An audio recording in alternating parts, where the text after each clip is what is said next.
আজকে ইসলামী ব্যাংকের এক অফিসার এসেছিল দেখা করার জন্য একটু আগে। ওনার কাছে একজন বলছে আজকে তো মাহফিল আছে এখানে, আমির হামজার যাবেন না? উনি কোন দল করে আমি জানি না, উনি ঘোষণা দিয়েছে যে যাব কি করে, ওখানে তো তাফসির হবে না, হবে রাজনীতি। আপনি কথা বলতে পারলেন?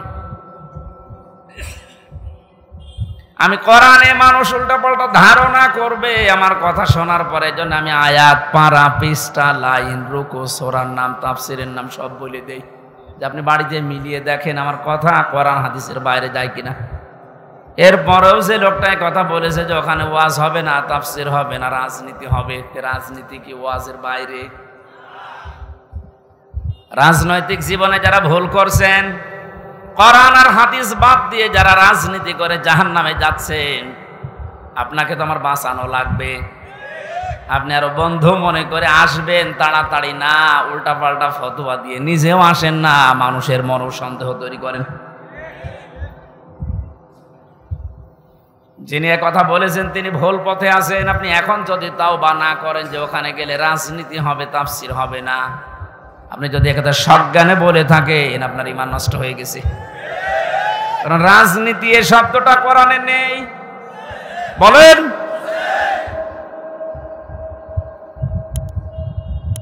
শুধু তাসবিহ আদায় করার জন্য, শুধুমাত্র নামাজ পড়ার জন্য, জিকির করার জন্য যদি আল্লাহ আমাদেরকে বানাতেন, তাহলে পুরা কোরআন শরীফে প্রায় 9 জায়গায় কথাটা আছে, সাব্বাহা লিল্লাহি মা ফিস সামাওয়াতি ওয়া মা ফিল আরদ।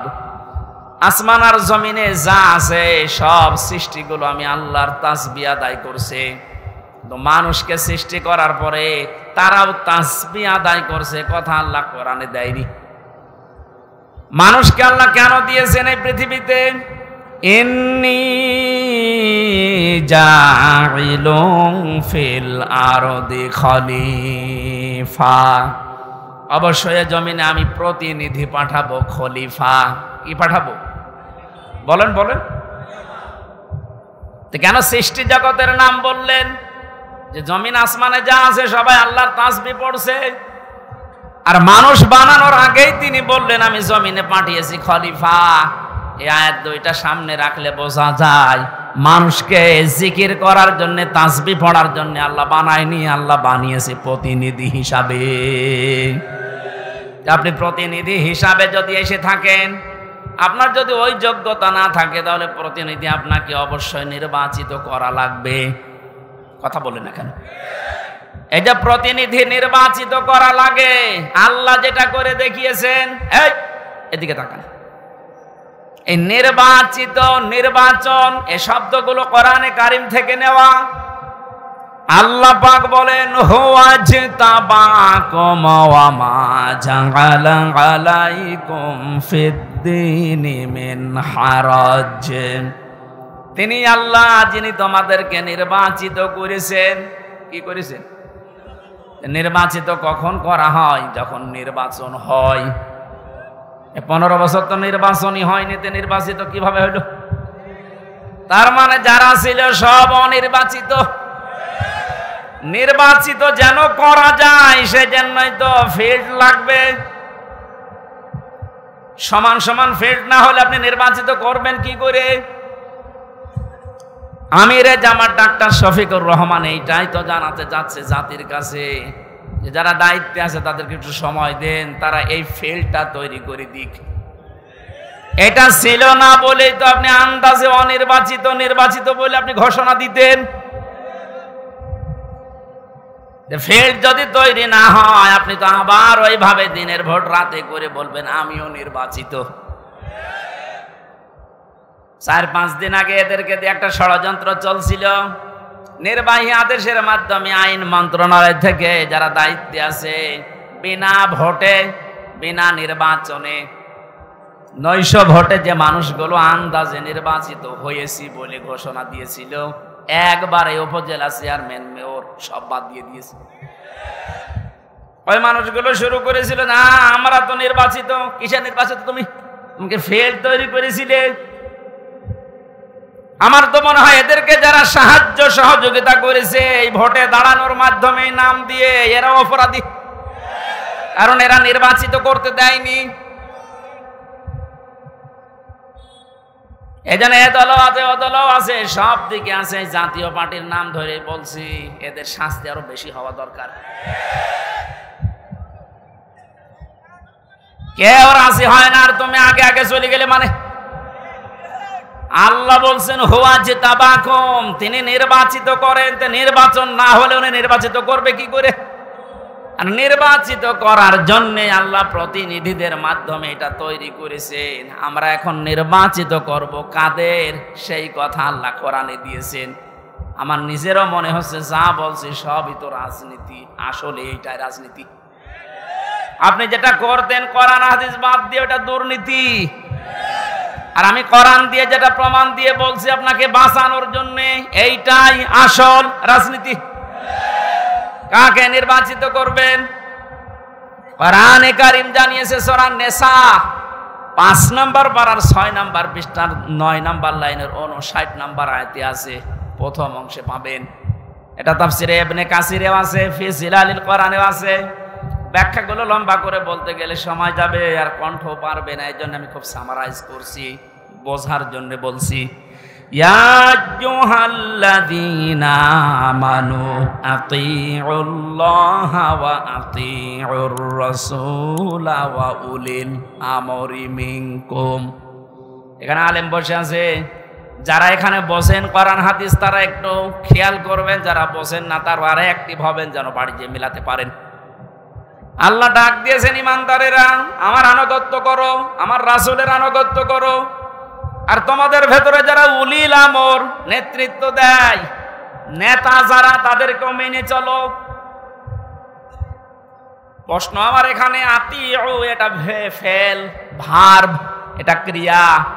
এই শব্দটা আল্লাহ নিজের নামে রাসূলের নামে দিয়েছেন, কিন্তু উলিল আমরের আগে দেয়নি।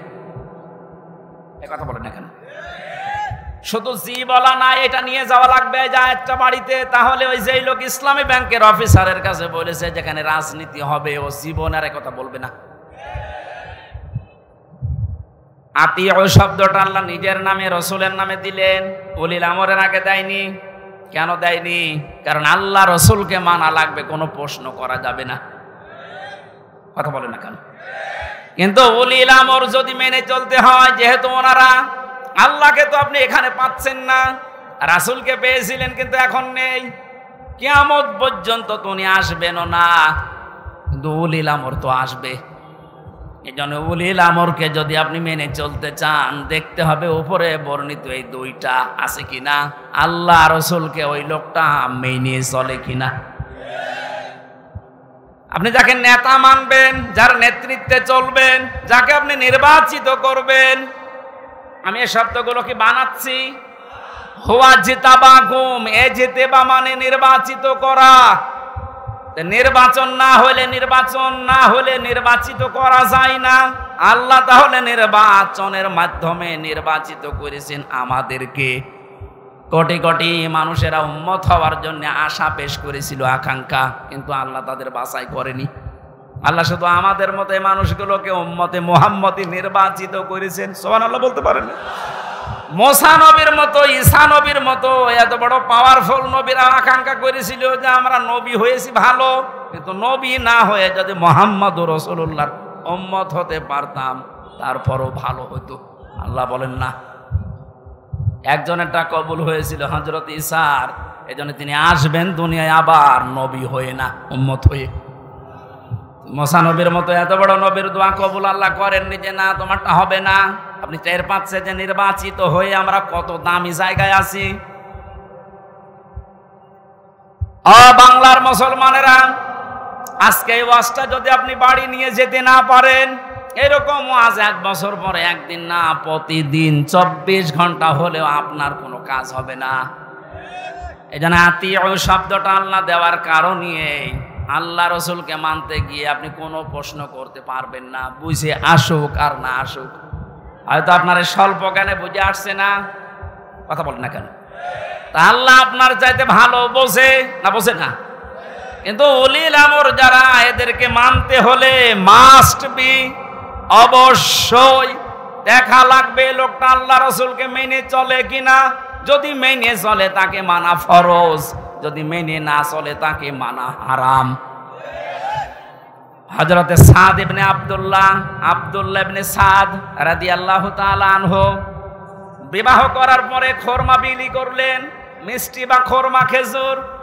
মোনাজাত কমপ্লিট হয়ে গেছে, বিয়ে শেষ, বাসর ঘরে যাবেন। হঠাৎ করে এক কাসেদ চিঠি নিয়ে এসেছে, ডাক দিয়ে বলে, আব্দুল্লাহ খলিফাতুল মুসলিমিন হযরত ওমর চিঠিটা পাঠিয়েছে। উনি চিঠি খুললেন, ওখানে লেখা দেখলেন, ও আব্দুল্লাহ, যেখানে থাকো আমি রাষ্ট্রের দায়িত্বে আছি। ওমর, আমি তোমার উলিল আমর বলছি, আমি তোমার উলিল আমর বলছি, যেখানে থাকো চিঠি পাওয়ার পরে সঙ্গে সঙ্গে দেখা করো, তোমার জিহাদের ময়দানে পাঠাবো। উনি মুরব্বীদেরকে জিজ্ঞাসা করলেন, মুরব্বীরা বলে, হ্যাঁ আপনি যান, কিন্তু বাসরটা শেষ করেন। হযরত আব্দুল্লাহ ওই মজলিসে উঠে দাঁড়িয়ে কোরআনের কয়েকটা আয়াত পড়ে তাদেরকে জানিয়েছিলেন, ইয়া আইয়ুহাল্লাযীনা আমানু মা লাকুম ইযা ক্বিলা লাকুম ইনফিরু ফি সাবিলিল্লাহি সাকালতুম ইলাল আরদ আরাদিতুম বিল হায়াতিদ দুনিয়া মিনাল আখিরাহ ফামা মাতাউল হায়াতিদ দুনিয়া ফিল আখিরাতি ইল্লা কলিল।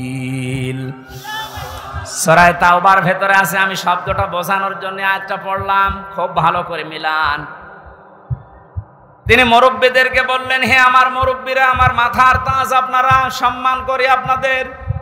আল্লাহ কি ডাক দিলেন আমাকে, ঈমানদারেরা, যখন তোমাদেরকে আল্লাহর রাস্তায় বের হওয়ার জন্য বলা হয় তখন তোমরা মাটি কামড়িয়ে পড়ে আসো।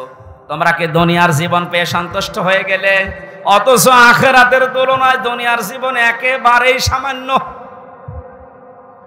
তার মানে এই ময়দানে আমাকে এখন পাঠাতে যিনি চাচ্ছেন উনি সাধারণ মানুষ না, উনি হচ্ছে উলিল আমর। কেন? হযরত ওমর যেহেতু আল্লাহ রাসূলকে মেনে চলে, এজন্য ওমরকে মানা এই মুহূর্তে ফরজ। কথা বুঝলেন? আজ আমাদের বাস্তবতা যদি আমরা এভাবে মিলাতে পারতাম যে আল্লাহ রাসূলকে যে মেনে চলে আমরা তাকে নির্বাচিত করব, আল্লাহ রাসূলকে যে মেনে চলে না ও আমার বাবা হলে ওকে আমি নির্বাচিত করব না, কারণ এটা দুনিয়ার বিষয় না, এটা সম্পর্ক আখিরাতের সাথে।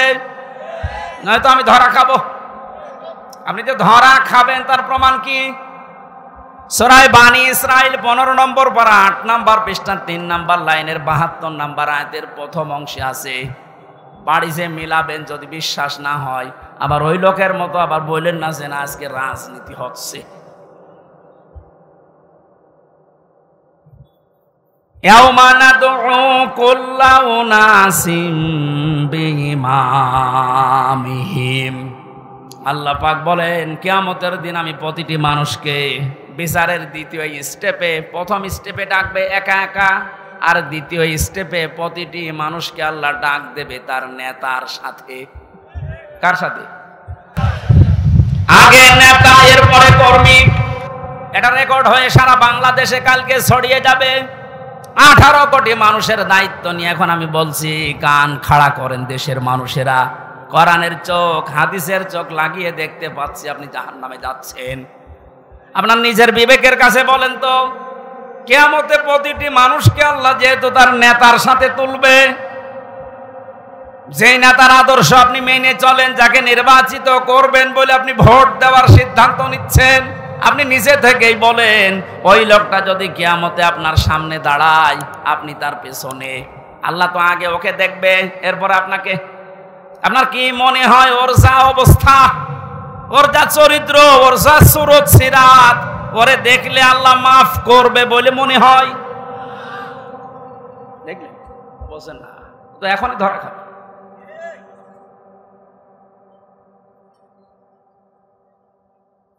আপনি নিজে এখনই বললেন যে আমি যার পেছনে আছি, অন্তত যাকে নির্বাচিত করতে চাই বলে সিদ্ধান্ত নিচ্ছি, ভোট দেব বলে আমি মনে মনে করছি, এই লোকটার সাথে কিয়ামতে আল্লাহ ডাকলে আমারে মাফ করবে না, নিজেই বলল। তাহলে ও ধরা খেয়েছে। কেডা বললো গো? হাত তোলেন তো। আপনি আপনি যেন ধরা না খান, এই জন্যই তো আয়োজন। রাজনীতি মনে করে আপনি আসলেনই না, আপনি তো ধরা আরো বেশি খাবেন। পাগলকে যদি বলা হয় নৌকা নাড়াবি না, ও বলে আমার মনে ছিল না। আরে ভাই, আমি তো আজকে কবরের ওয়াজ করবো বলে এসেছিলাম, আপনি কি মনে করে দিলেন? মনে যখন করে দিয়েছেন, আপনাকেও বাঁচাতে হবে, আমারও বাঁচতে হবে। এই জন্য উলিল আমর মানার ক্ষেত্রে খুব সতর্ক। এটা দুনিয়ার বিষয় না, এটা রাজনীতি মনে করবেন না, এটা আপনার আখিরাত জড়িত। আল্লাহ, তুমি আমাকে যেভাবে বুঝিয়েছো কোরআনে কারীম, সবাইকে ওই সহজ ভাবে বোঝার তৌফিক দাও। তাহলে নির্বাচিত এই শব্দটা কোরআনে আছে না নেই? তিনি নির্বাচিত করেন তোমাদেরকে তার দ্বীনের জন্যে, এবং দ্বীনের ওপরে চলতে গিয়ে যত বাধা আছে সব বাধাগুলো আল্লাহ নিজের থেকে দূর করে দেন। এই হুয়ার ফাইল আল্লাহ নিজে। জেলা আমির সাহেব যেটা ইঙ্গিত দিয়েছিলেন যে অনেকের ইমানে 15 বছরে প্রায় নড়বড়ে হয়ে গিয়েছিল, এটা সেলখানার অন্ধ প্রকোষ্ঠে থাকলে আরো বেশি হয়ে যায় অনেকের। আমারও প্রায় কি হচ্ছে, এত কিছু হয়ে গেল, কিছুই করেন আল্লাহ। আল্লাহ বলেন দ্বীনের উপরে যদি সত্যই টিকে থাকতে পারো, যত বাধা বিপত্তি ঝড় ঝাপটা আসবে আল্লাহ নিজে ওইটা দূর করে দেবে। এটা যে আল্লাহ নিজে দূর করে দিয়েছে, আমরা অনেকে মনে করছি ছাত্রদের কারণে, না, আল্লাহ নিজে দায়িত্ব নিয়ে এ পাথর সরিয়েছে। ছাড়া এ পাথর সরানোর জন্য শুধু ছাত্ররা না, আল্লাহ যদি নিজে দয়া না করতো কখনো এ জালেম পালাইতো না। ওর মনের ভেতরে আল্লাহ এত ভয় তৈরি করে দিয়েছে, দলীয় লোকগুলোকে বলিয়ে যাবে সে সময়ও পায়নি। মাঝখান থেকে এই পাগলরা এখন বিপদে আছে। আমার মনে হচ্ছে পাগলগুলো বেশি অত্যাচার করেছিল এই যে হারুন আঙ্কেল।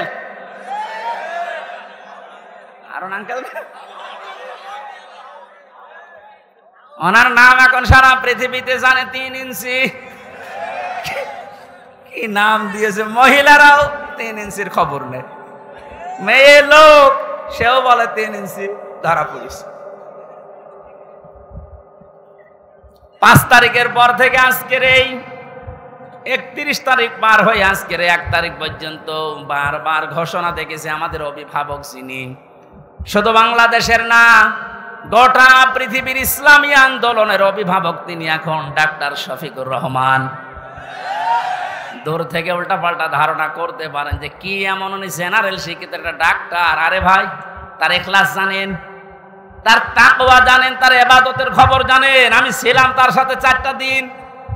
আমার তো মাঝে মাঝেই মনে হয় পৃথিবীতে কেউ যদি জিন্দা ওলি দেখতে চায়, ওই আস্তালায়, গাছতলায়, বসতলায় যারা বসে আছে বটতলায়, ওরা আল্লাহর ওলি না। আল্লাহর ওলি দেখতে চাইলে আপনি ওই লোকটার দিকে তাকিয়ে থাকবেন, ওটা জিন্দা ওলি। তার ইবাদতের মারটা আপনি খোঁজ পাবেন না। এই যে সকাল বেলায় এই 65 বছরের একটা মুরব্বী মানুষ, সকাল বলতে রাত 4:30টার সময় ডাক দেয়। ওই সময় হাতে হ্যান্ডকাপ দিয়ে, পায়ে বেড়ি দিয়ে কোর্টে নিয়ে যাচ্ছে। তবে 1-2 কিলোমিটার না, এই কাশিমপুর থেকে একেবারে কোর্ট পর্যন্ত যাওয়া আসা করতে প্রায় 7-8 ঘন্টার সময় লেগে যায়। এত কষ্ট স্বীকার করে রাত 8টা, 9টা, 10টার সময় ওনারে নিয়ে আসতো। ওনার যেন দেরি হয়, যেন ওনার কষ্ট হয়।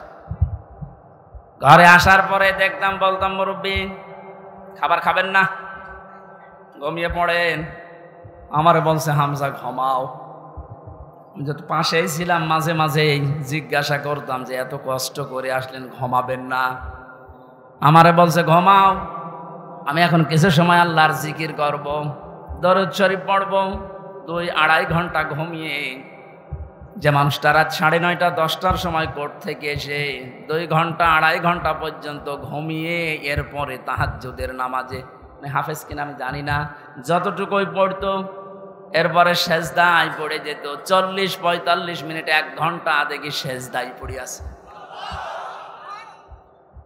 ভোর পর্যন্ত যার সাদা দাড়িগুলো সাদা, চুল সব সাদা হয়ে গেছে, টপ টপ করে পানি পড়তো, শুধু হাত তুলে সেজদার পরে বসে আছে। আমার তো সেজদা লাগে 1.5 মিনিট 2 মিনিট, আর ওনার সেজদা লাগতো 45 মিনিট 1 ঘন্টা। 1.5 ঘন্টা কেটে যেত এক সেজদায়। আমার 12 রাকাত তাহাজ্জুদ মিলে মাত্র 1.5 ঘন্টা ওনার এক সেজদায় চলে যেত।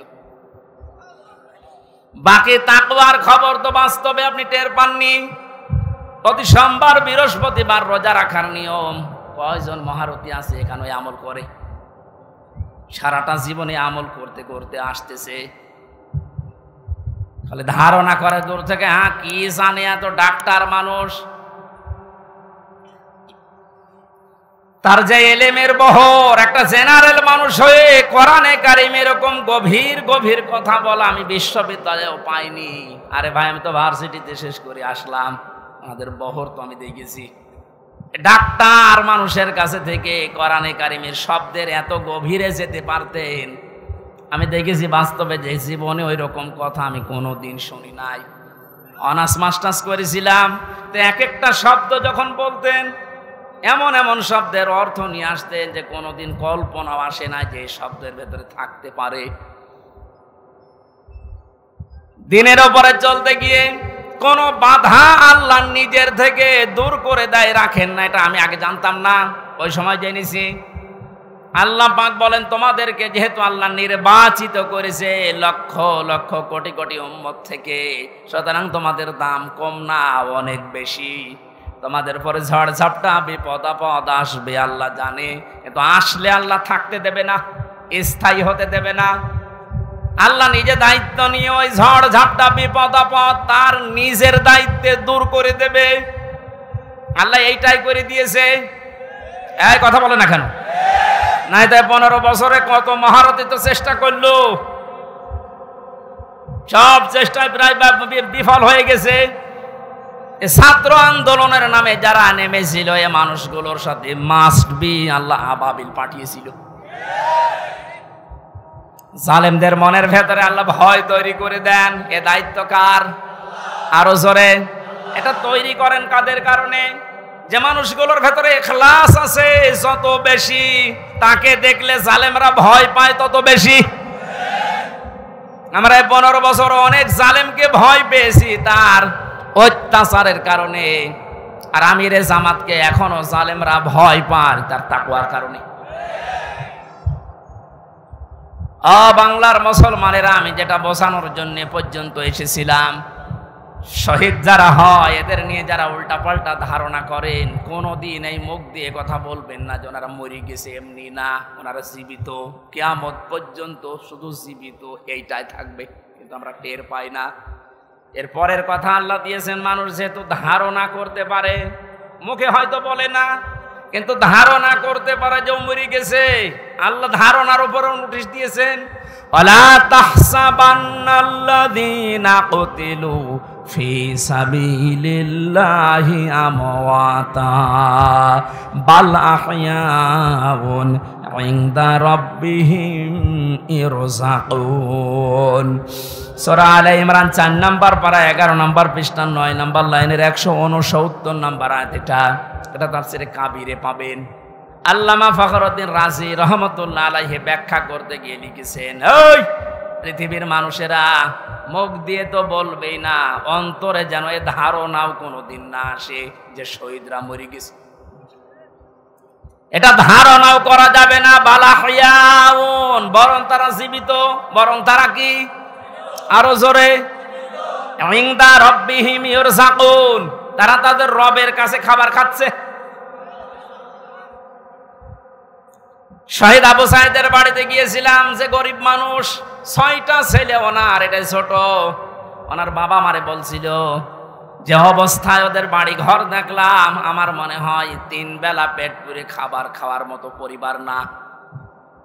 আল্লাহ তার জীবনটা এত বেশি পছন্দ করেছিলেন, সাধারণভাবে মরণ দেয়নি, এত সাহস তার বুকের ভেতরে দিয়েছিলেন, জালেমদের সামনে জীবনটা দিয়ে শাহাদত বরণ করে কিয়ামত পর্যন্ত জান্নাতি খাবার খাবে। কোনো সন্দেহ নেই এতে, কিয়ামত পর্যন্ত আল্লাহ খাওয়াবে। কারণ যেহেতু মরে না, জীবিত থাকে, আর জীবিত থাকলে খাওয়া লাগে, খাওয়া লাগে না? আর খেলে রক্ত গোশত তৈরি হয়, খাবার খেলে মানুষের রক্ত গোশত তৈরি হয়। ওই দিন আমার মাহফিল, দিন রাতের বেলা গিয়েছিলাম ওখানে, রাত 9:30টার পরে অনুষ্ঠান ছিল আমার গাইবান্ধার গোবিন্দগঞ্জে। ওখানে এসে উঠলাম, জেলা আমির সাহেব এসে আমার বলছে, আমির হামজা 1 মাস আগে এখানে সাব্বির নামে একামতে দিনের একজন, ওকে মেরে ফেলা হয়েছিল। 1 মাস পরে ওর কবর খুঁড়ে কবর ভেঙে গেছে বৃষ্টিতে, দেখলাম ওর কবরের ভেতর থেকে তাজা রক্ত পাওয়া যাচ্ছে। সিরাজগঞ্জবাসী, আল্লাহর কসম করে বলছি, কোরআনের আয়াত আমি 100% বিশ্বাস করি। শাহাদত বরণ করলে সত্যি এরা কিন্তু মরে না, এরা জীবিত।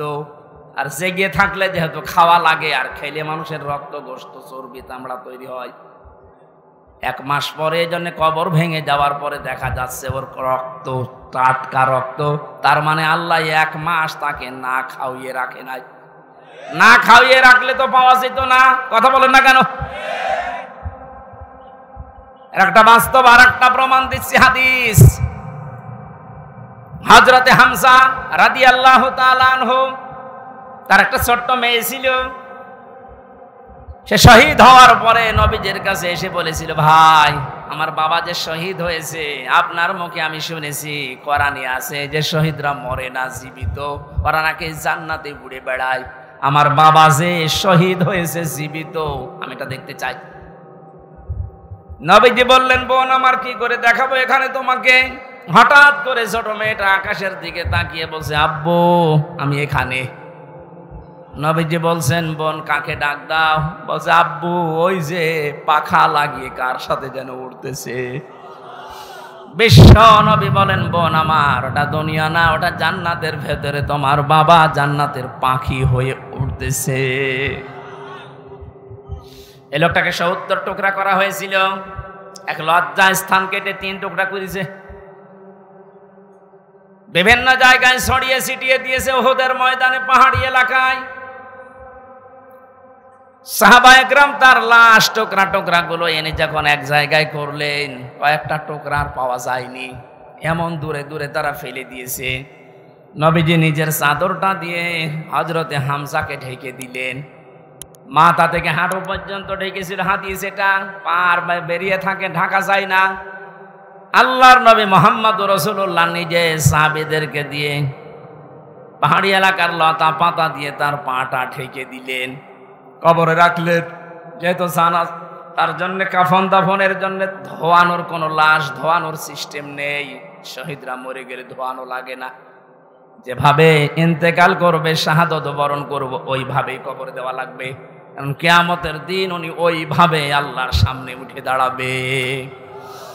আপনি যদি দেখবেন আবু সাঈদ কিয়ামতে যখন উঠবে, 4টা গুলি লেগেছে যেখানে যেখানে, ওইটা নিয়ে দাঁড়াবে ঠিক ওইভাবে। আল্লাহ জিজ্ঞাসা করবে, আবু সাঈদ তোমার শরীরে এতগুলো গুলি, রক্তের দাগ কেন? বলবে, আমি জালেমদেরকে হটানোর জন্য, মানুষের অধিকার প্রতিষ্ঠার জন্য চেষ্টা চালিয়েছিলাম। শেষ পর্যন্ত জালেমরা আমার বুকে, আমার পেটে, আমার মুখের উপরে গুলি লাগিয়েছে। যে সমস্ত জায়গায় গুলি লেগেছে, ওই জায়গাগুলো একেবারে জিন্দা নিয়ে তোমার সামনে আমি হাজির হয়ে গেছি। হযরতে হামজাকে আল্লাহর নবী কবরে রাখলেন, ডাক দিয়ে বলেন হামজাকে, রব্বুল আলামিন এই যে আমার চাচাকে আমি কবরে রাখলাম, এখন পর্যন্ত আমার চাচার উপরে আমি রাজি আছি, খুশি আছি। মাবুদ আমি তোমার গোলাম হয়ে বলছি, তোমার রসুল হয়ে দাবি করছি, আমার চাচা হামজার উপরে তুমি রাজি হয়ে যাও। নবীজি বলেন, যদি আমি রাজি হয়ে গেছি, আল্লাহ তুমি রাজি হয়ে যাও, আল্লাহ দেরি করবে? দেরি যে করে না, এই আয়াত তার প্রমাণ তাফসিরে পেয়েছি আমি। ওনাকে কবর দেওয়ার 30 বছর পর কবরটা ভেঙে গিয়েছিল। মদিনা একটা ঢল হওয়ার কারণে দেখে রক্ত ভেসে আসতেছে পানির ভেতরে। ওই সময় হযরতে হামজার সাথে যারা ছোট বয়সে যুদ্ধ করেছিল তারা এখন মুরব্বী হয়ে গেছে। রক্ত অনুসন্ধান করতে করতে গিয়ে দেখে ৩০ বছর আগে মুহাম্মদুর রাসূলুল্লাহর চাচা হযরতে হামজাকে ওরা যেখানে যেখানে আঘাত করেছিল তরবারি দিয়ে ওই জায়গাগুলো দিয়ে ফিনকি দিয়ে রক্ত বের হচ্ছে। বাংলার মুসলমানেরা ভালোভাবে মিলান, আল্লাহ যে আহইয়াউন দিয়ে শেষ করেননি, ইনদা রাব্বিহিম ইরযাকুন, তারা তো জীবিত এবং খাবার খায়। উনি যে খাবার খেয়েছে তার প্রমাণ ৩০ বছরের তাজা রক্ত। কথা বলেন না কেন? এই জন্য কোনোদিন এই ধারণা করবেন না যে যারা শহীদ হয়ে গেল এরা মরে গেছে, বলবেন তো নাই, ধারণাও করা যাবে না। এই শহীদদের আত্মার মাগফিরাত আল্লাহ ওদেরকে এমনিতেই মাফ করে দিয়েছে। কারণ কি? ওয়ালিয়াকুলামাল্লাহুল্লাযীনা আমানু ওয়া ইয়াত্তাখিযা মিনকুম শুহাদা আল্লাহু লা ইউহিব্বুজ জালিমিন। রব্বুল আলামিন বলেন, কিছু মানুষকে আমি সাধারণভাবে মরণ দিতে চাই না, যার ঈমান এবং যার অ্যাক্টিভিটিস কাজকর্ম আমার কাছে পছন্দ হয়, ওই মানুষটাকে আমি আল্লাহর শাহাদতের মরণ দিয়ে ধন্য করে দেই। আর জেনে রাখো আয়াতের শেষের কথা, আল্লাহু লা ইউহিব্বুজ জালিমিন, কোন জালেমকে আমি ভালোবাসছি না, বাসবো না। এটা মোজারে বর্তমান ভবিষ্যৎ, প্রেজেন্ট ফিউচার। এজন্য জালেম যারা তাদের কপাল বড় খারাপ, আপনার দুনিয়াও শেষ, আখিরাত তো শেষই। আমি দোয়া করলেও হবে না জালেমদের জন্য, কারণ আল্লাহু লা ইয়াহদিল কওমাজ জালিমিন, জালেমদেরকে আল্লাহ হেদায়েত দিচ্ছে না, দেবে না। আমরা আর যাই করে যেন জালেম হয়ে না যায়। এই শব্দটা যেহেতু খুব গুরুত্বপূর্ণ, জালেম। আজ অনেক জালেম বিদায় নেওয়ার পরে এখন অনেকে নব্য জালেম হওয়ার জন্য চেষ্টা চালাচ্ছে। গতকালকে চুয়াডাঙ্গার একটা খবর শুনলাম, আমি কোরআনের আয়াতের সাথে মিলিয়ে আশ্চর্য হয়ে গেছি।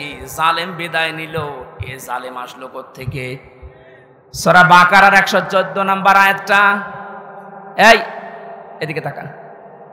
ওমান আযলামু মিম্মান মানাআ মাসাজিদাল্লাহি আইয়ুযকারা ফীহা ইসমুহু ওয়া সাআ ফী খারাবিহা ইলা আখির আয়াত। ওরা কোরআনে কারীম থেকে দার্স দিচ্ছিল, এক জালেম এসে বলছে এটা বন্ধ করো, এটা মসজিদের ভেতরে রাজনীতি চলবে না। আমি মিলিয়ে দেখলাম কোরআনে কারীমের আয়াত আল্লাহ মনে হয় ওর নাম দিয়েই নাযিল করেছে। আমান আযলাম, আল্লাহ বলেন বড় জালেম দেখতে চাও? আমি আল্লাহর দৃষ্টিতে সবচাইতে বড় জালেম ওই লোকটা, মিম্মাম মানাআ মাসাজিদ আল্লাহ, যে লোকটা আল্লাহর মসজিদের ভেতরে নিষেধ করে, আইয়ুযকারা ফীহা ইসমুহু, তার নামের জিকির করতে, তার নামের আলোচনা করতে আল্লাহর ঘর মসজিদে যারা নিষেধ করে এরা আল্লাহর দৃষ্টিতে বড় জালেম। আমরা মনে করছি জালেম হয়তো বিদায় হয়ে গেছে, না, এখনো নব্য জালেম তৈরি হচ্ছে। এজন্য জালেম যদি কেউ হয়ে থাকেন, বুঝে হন আর না বুঝে হন, থামেন, আপনার কপালে আগুন লাগবে।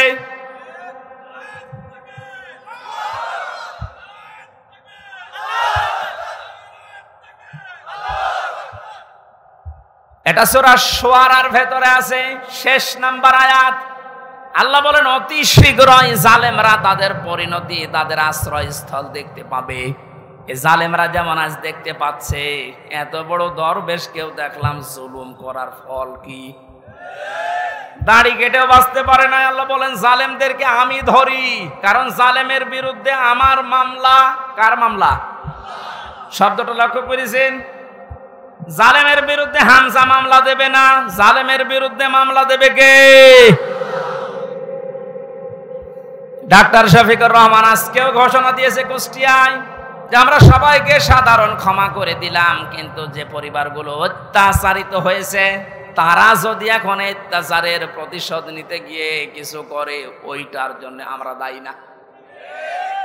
শব্দটা তো আসলে ঠিক, কারণ ওয়াইন আকাবতুম ফাআকিবু বিমিসলি মা উকিবতুম বি। আল্লাহ বলেন যতটুকু অত্যাচারিত হয় প্রতিশোধ অতটুকু নিতে পারবা। আমার তো যতটুকু মনে হচ্ছে এতটুকু নিলেও জালেমরা দুনিয়ায় টিকে থাকতে পারবে না।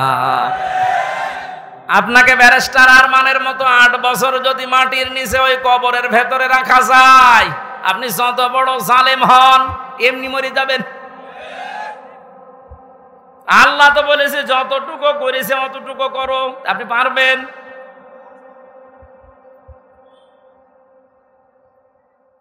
আমার উপরও যতটুকু অত্যাচার হয়েছিল আমি চাই যাদের দ্বারা হয়েছে, যে মানুষগুলোর ইঙ্গিত হয়েছে, আমি ওই মানুষগুলোকে অতটুকু না করে ছাড় দেব না। যে যা বলে বলুক গা। এখন যদি না মাফ করে দেন, না কিসের মাফ? কোনো মাফ নেই আপনার কারণে। আমার ছোট মেয়েটা আমার এখনো পর্যন্ত চেনে না। দোষ করে যদি আপনি শাস্তি দিতেন আমি মেনে নিতাম, কিচ্ছু জানি না আপনি কেন আমার জীবনে এই কাজ দিলেন। আর যেভাবে রেখেছিলেন আমাকে আর মাওলানা মামুনুল হককে, কোন আলেমকে এত কষ্ট আমার বাংলাদেশে আমি আর শুনি নাই।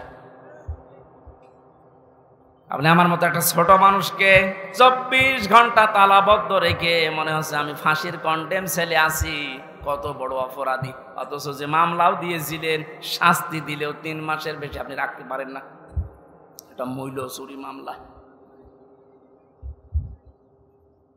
জালেমদেরকে মাফ করে দেওয়া মানে মজলুমের উপরে অবিচার করা। এক কথা বলছে না কেন? সারা বাংলাদেশের 18 কোটি মানুষকে যদি এই আয়না ঘরের সাথে যারা জড়িত ছিল, সে যেই কয়জনই হোক, যারাই জড়িত এর সাথে, এদেশের 18 কোটি মানুষ যদি মাফ করে দেয়, ব্যারিস্টার আরমানের বউ মাফ করবে না? আপনি ওই জায়গায় থাকলে আপনারও মনে হয়তো না আমি মাফ করবো না। আপনি যদি প্রথমেই বলে দিতেন যে তাকে আমরা মেরে ফেলেছি, মেয়েটা অন্য জায়গায় বিয়ে করতে পারতো। এক কথা বলছে না কেন? এমন অবস্থায় রাখলেন তার বউটা বিয়েও করতে পারে না 1টা বছর। যুবতী মেয়ে এভাবে জীবন্ত যৌবন কঠিন বিষয়, আপনি টের পাচ্ছেন না। তাই এটা ঠিক রাখা কত কঠিন বিষয় উনি পার করেছেন। আপনি বলছেন মাফ করে দিন, মাফ করে দিন। মানে আপনার মেয়ে যদি হয়তো, এ কথা তো দুনিয়ার বিষয় না। জালেম যারা জুলুম করছেন আজ এবং নব্য জুলুম করার জন্য যারা প্রস্তুতি নিচ্ছেন, আপনি কিন্তু নিজের কপালে আগুন লাগাচ্ছেন।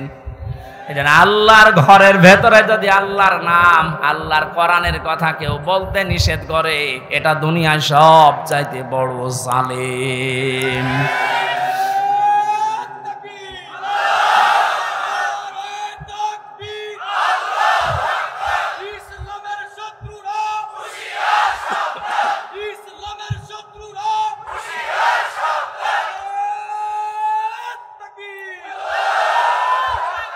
এবার একটা কঠিন আয়াত বলছি, খুব ভয়ঙ্কর এটা।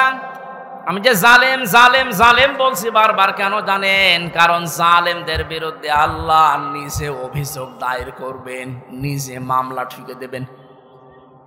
ইন্নামাস সাবিলু আলাল্লাযীনা ইয়াযলিমুনান নাস। সূরা শুরার 42 নম্বর আয়াত প্রথম অংশে আছে, আল্লাহ পাক বলেন অবশ্যই আমি আল্লাহ নিজে মামলা দেব জালেমের বিরুদ্ধে, যারা মানুষ হয়ে মানুষের উপরে জুলুম করেছে, অত্যাচার করেছে। এজন্য বাংলার জালেমেরা আপনার দুনিয়ার জীবন শেষ, আর আখেরাত তো আপনি আল্লাহর মামলার আসামি।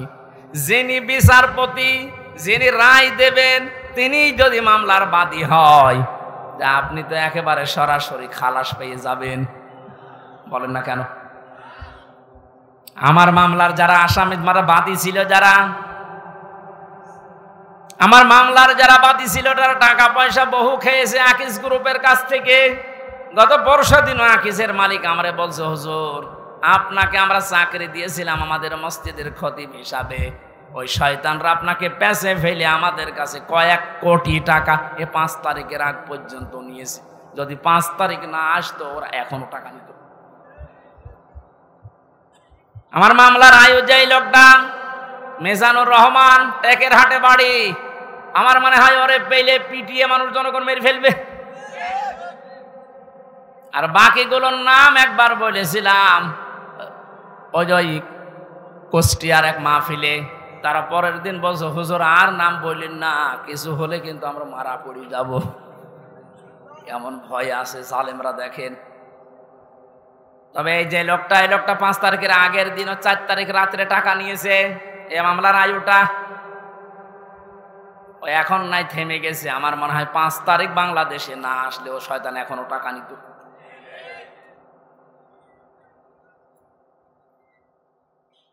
আপনারা তো আল্লাহর মামলার আসামি। আমার মামলা গত বৃহস্পতিবারে সব ঢিসমিস হয়ে গেছে, খারিজ করে দিয়েছে। বিচারপতি দেখে বলছে এটা মামলা হইলো, অথচ ওই বিচারপতি 5 তারিখের আগে বলতো এটা কিছু করা যাবে না। 5 তারিখের পরে এখন এই বৃহস্পতিবারে ও নিজে দেখে বলছে কি বিচার করব, কোনো মাল নেই।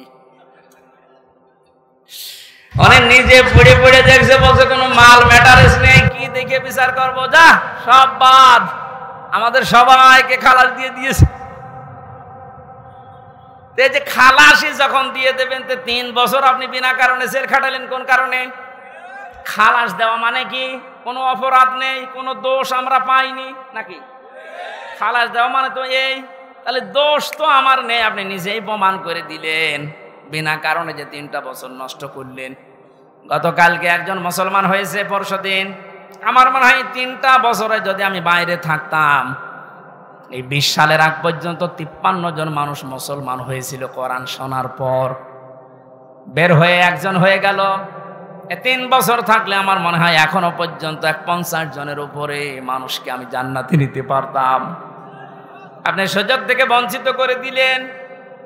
এজন্য জালেম যারা, তারা হামজার মামলার আসামি না। হামজার মামলার আসামি তো হবে নেই, কিয়ামতে আমি না পাপ করলে আপনি জান্নাত যেতে পারবেন না। আর সবচাইতে বড় দুঃখ আপনার জন্য, আপনি আল্লাহর মামলার আসামি। আল্লাহ আমাদের হেফাজত করুন জালেম হওয়া থেকে, বলেন আমিন। আমিরে জামাত শুধু একবার একটু ইঙ্গিত দিয়েছে, এক জালিমের হাত থেকে মুক্তি পেয়েছি, আর কোন জালিম যেন আমাদের মাথার উপরে বসতে না পারে। আর অনেকের এখন দেখছি চুলকানি আরম্ভ হয়ে গেছে। কোন কারণ আপনার চুলকানি আসবে? আপনি কি জালেম? তার মানে আপনি নিজের থেকেই মনে মনে ভাবছেন যে আমি এগুলো করছি, সামনেও করব, আপনিও জালেম। ঠাকুর ঘরে কে রে? আমি তো কলা খাই। অনেকে আপনার নাম বলে বলেছে, বলেন কোন কারণে নিজের দিকে টেনে নেন?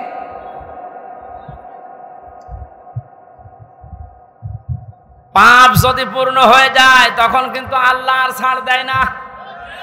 ওয়ালা ইয়াহসাবান্নাল্লাযীনা কাফারু আন্নামা নুমলি লাহুম খায়রুল লিআনফুসিহিম ইন্নামা নুমলি লাহুম লিয়াজদাদু ইসমা ওয়া লাহুম আযাবুম মুহিন।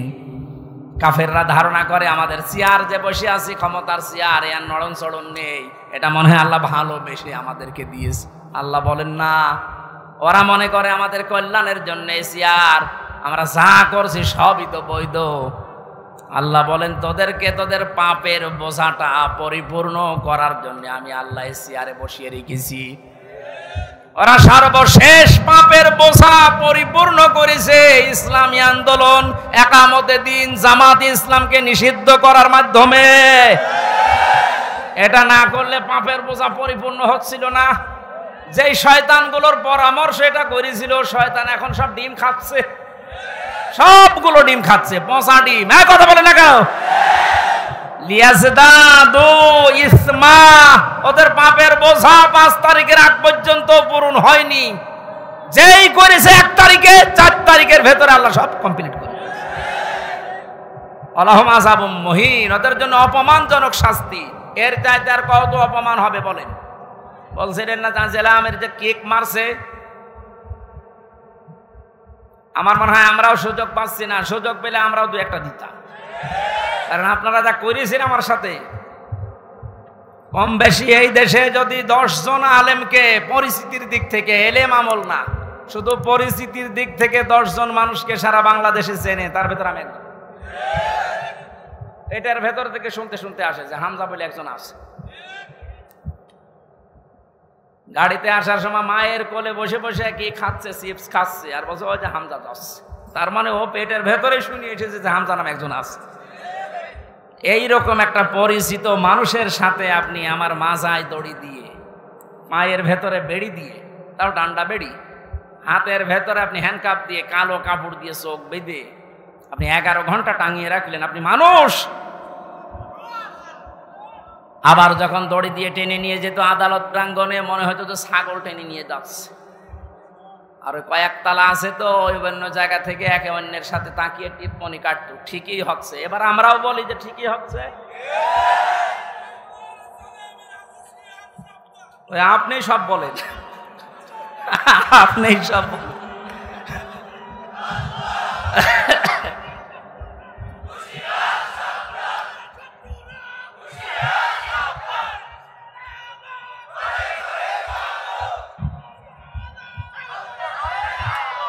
আলহামদুলিল্লাহ ভাই,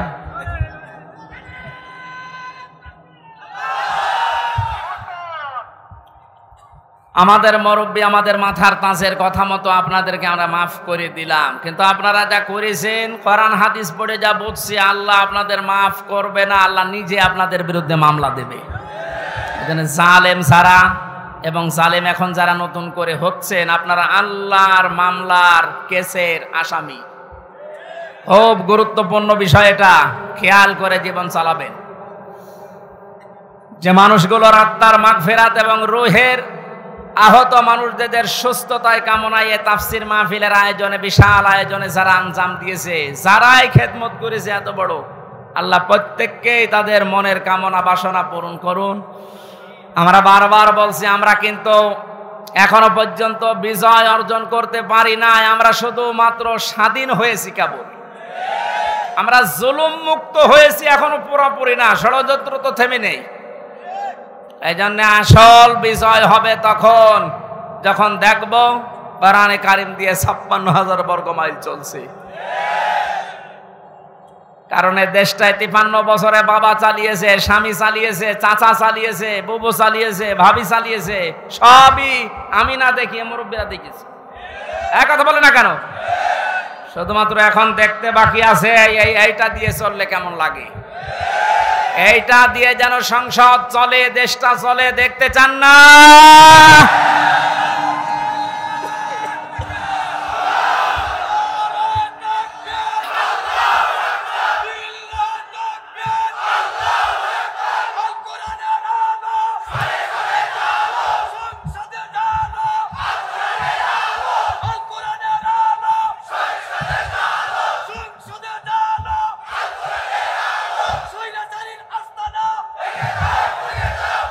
আলহামদুলিল্লাহ।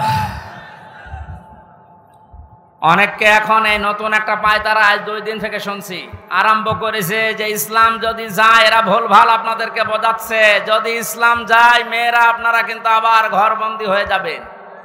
এই জুজুর ভয় দেখিয়ে লাভ নেই, মেয়েরা এখন বুঝতেছে। আপনি স্ট্যাটাস গুলো পড়েন ফেসবুকে, অধিকাংশ মেয়েরা এখন বলতে চাচ্ছে ইসলাম আসলে আমরা মায়ের কোলে থাকবো।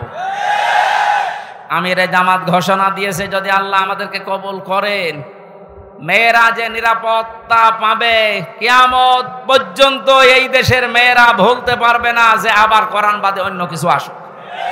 আমরা ওইটা দেখাতে চাই, দেখাবো ইনশাআল্লাহ।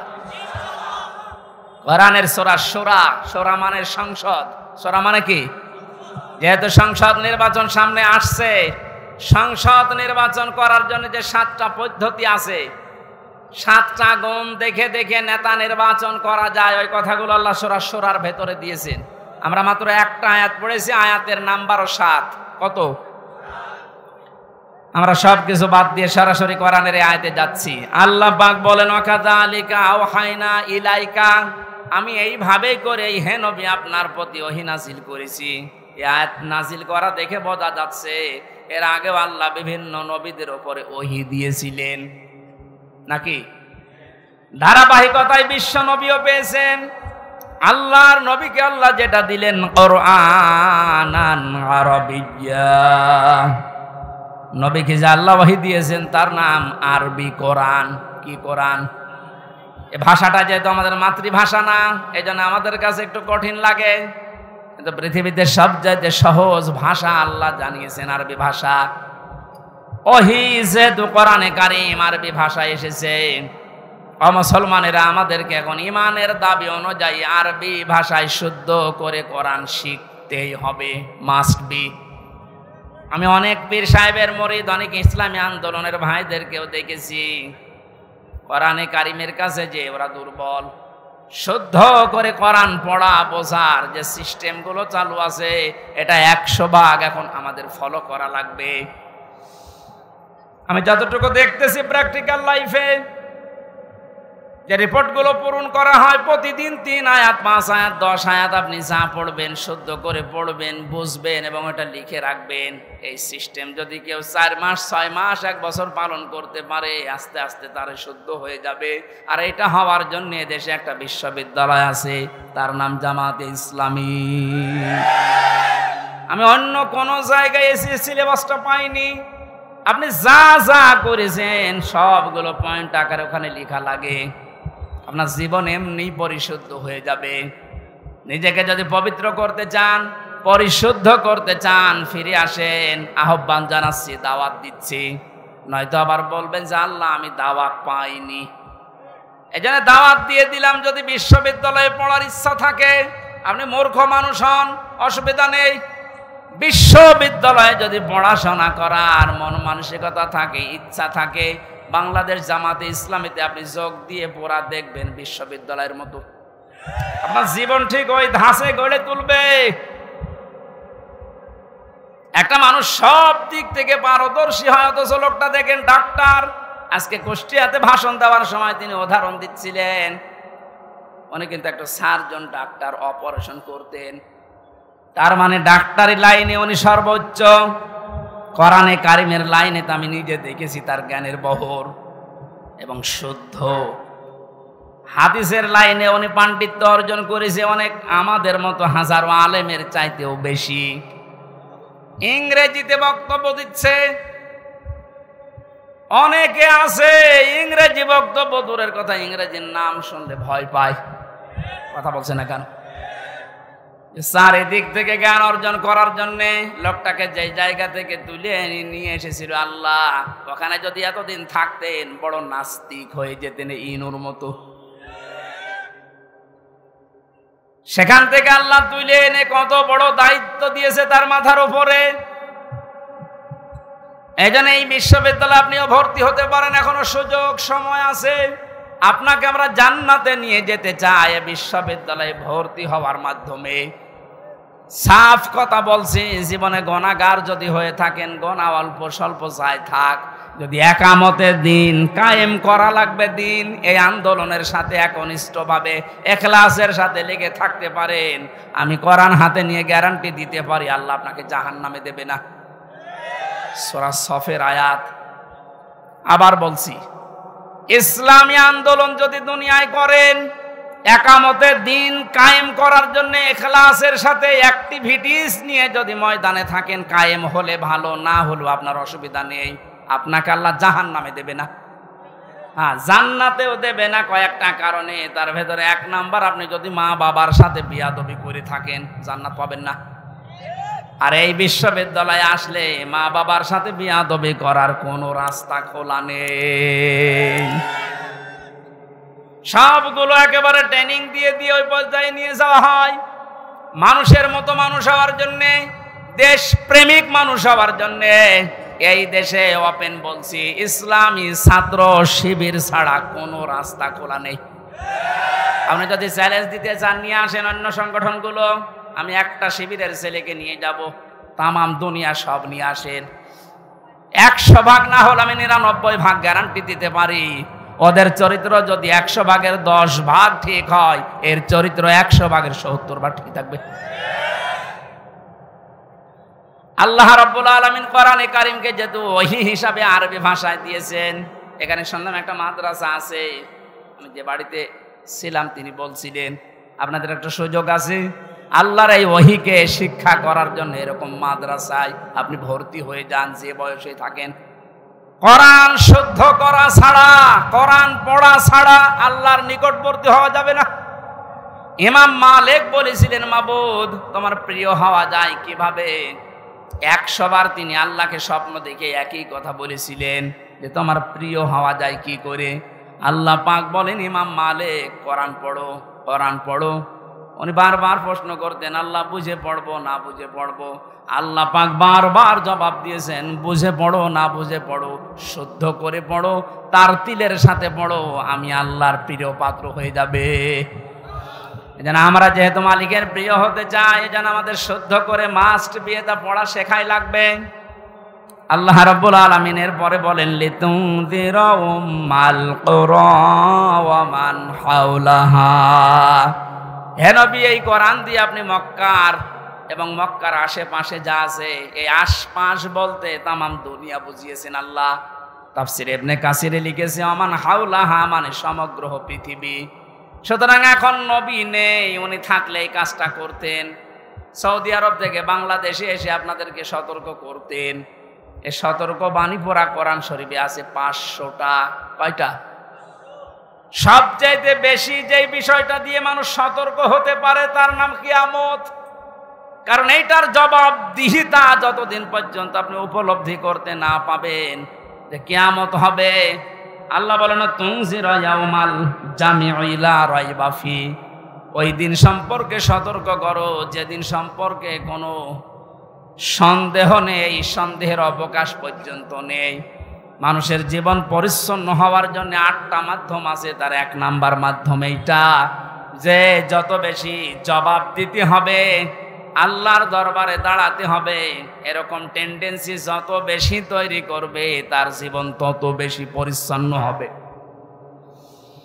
খলিফাতুল মুসলিমিন হযরত আবু বকর সিদ্দিক রাদিয়াল্লাহু তাআলা আনহুকে তার স্ত্রী উম্মে রোমানা ডাক দিয়ে বললেন, স্বামী আমার, বাইতুল মালে যিনি দায়িত্বে আছে খাজানচিতে, অর্থমন্ত্রীকে আপনি বলেন আগামী মাস থেকে যেন আগামী মাসের যে বেতন আছে ওটা যেন অ্যাডভান্স আমাদেরকে দিয়ে দেয়।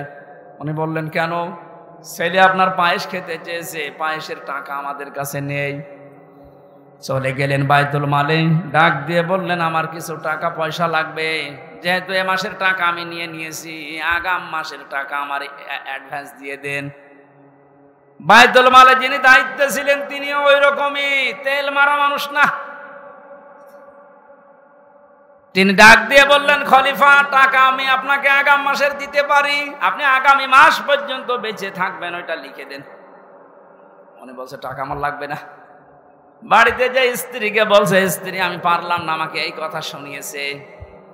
স্ত্রী ধৈর্যশীল ছিলেন, ধৈর্যশীলা বললেন, ঠিক আছে, আপনি যখন পারলেন না, যেভাবে চলছে সংসার চলতে দেন। 15 দিন পর তিনি পায়েস রান্না করে দিয়েছে। হযরতে আবু বকর বললেন, স্ত্রী পেলে কোথায়?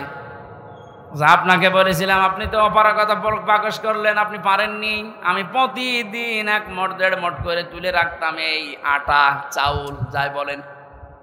এই 15 দিন তুলতে তুলতে প্রায় 2 কেজি হয়ে গেছে। ওটা পাশের বাড়িতে বিক্রি করে আমি আজকে এই পায়েসের ব্যবস্থা করেছি, কোনো উল্টাপাল্টা কাজ করিনি। উনি বললেন, ঠিক আছে, সন্তান আব্দুল্লাহ ভালো করে খাও। দৌড় দিয়ে চলে গেলেন বাইতুল মালের খাজানচির কাছে, বললেন, বাইতুল মালের দায়িত্বে আছো, অর্থমন্ত্রী, আগামী মাস থেকে আমার বেতন যদি 12,000 টাকা দিতে থাকো তো 2,000 টাকা কম দিও। কেন? কারণ 10,000 টাকা হলেও আমার সংসার চলে, এটা আমি দেখেছি। আমার মনে হচ্ছে এই যে কিয়ামতের জবাব দিতে হবে, টেন্ডেন্সি তার ভেতরে কোন পর্যায়ে ছিল আপনি বলেন।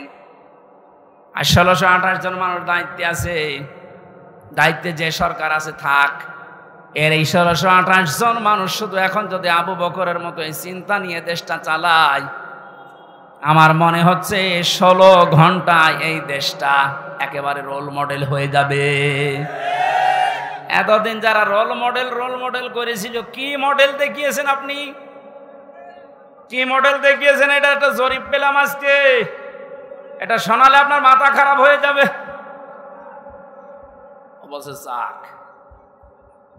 2009 সালে পিলখানার নির্মম হত্যাকাণ্ড, আমার সাথে 1500 জন মানুষের, তার ভেতরে আমার মনে হয় 900 মানুষকে তো আমি পরিচয় করেছিলাম। বিডিআর বিদ্রোহের নাম দিয়ে এই 14-15 বছর বেকার তারা জেল খাটতেছে, কিচ্ছু জানে না। এমনও মানুষ আছে। পঞ্চগড়ে এক মুরব্বীর সাথে পরিচয় ছিল, বলছে আমি রিটায়ার্ড করবার 1 মাস পরে, অথচ আজ 15 বছর 14 বছর আমি জেলে আছি। 2013 সালে হেফাজতের কর্মীদের শাপলা চত্বরে যে নির্মম হত্যাকাণ্ড, 2014 সালে একক নির্বাচন, 2018 সালে কোটা আন্দোলনকারীদের নির্মম নির্যাতন, 2018 সালে নিরাপদ সড়ক আন্দোলনকারীদের নির্মম নির্যাতন, 2018 সালের নির্বাচনী গায়েবী ভোট, বিরোধী দলীয় নেতা কর্মীকে গুম, খুন, হত্যা এবং আয়নাঘর, 11 লক্ষ কোটি টাকা বিদেশে পাচার, তার ভেতরে এক দরবেশী 36,000 কোটি টাকা, এটা 11 লক্ষ কোটি। দলীয় প্রয়োজনে পুলিশকে ব্যবহার, বাক স্বাধীনতা কেড়ে নেওয়া, সর্বশেষ 2024 সালে কোটা আন্দোলনের নামে গণহত্যা। এর একটা অস্বীকার করতে পারবেন? আমি দেয়নি, বিবিসি দিয়েছে জরিপটা।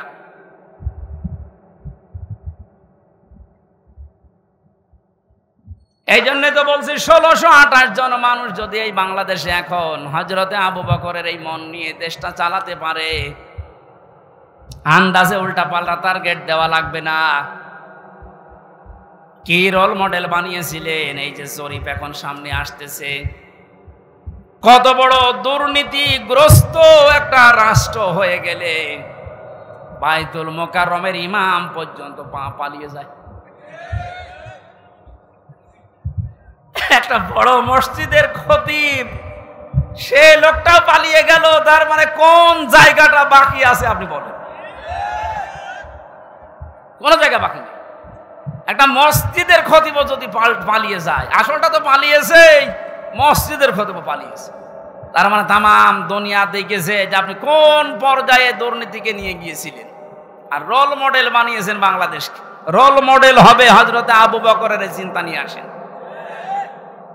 যে আমার 8,000 10,000 টাকা হলে মাস চলে যায়, অর্থমন্ত্রী আগামী মাস থেকে তুমি 2,000 কম দিও। কিয়ামতে জবাব দিতে হবে। বিশ্বাস যত বেশি তৈরি হবে, আপনার জীবন পরিচ্ছন্ন হবে। ফারিকুন ফিল জান্নাতি ওয়া ফারিকুন ফিস সাঈর। একদল মানুষকে আল্লাহ জান্নাতে প্রবেশ করাবে, একদল মানুষকে জাহান্নামে দেবে। সুতরাং যাদেরকে জান্নাতে দেওয়ার ঘোষণা দিচ্ছেন, আল্লাহ যেন এই দলে শামিল হওয়ার তৌফিক দেন। আমিন, আল্লাহুম্মা আমিন।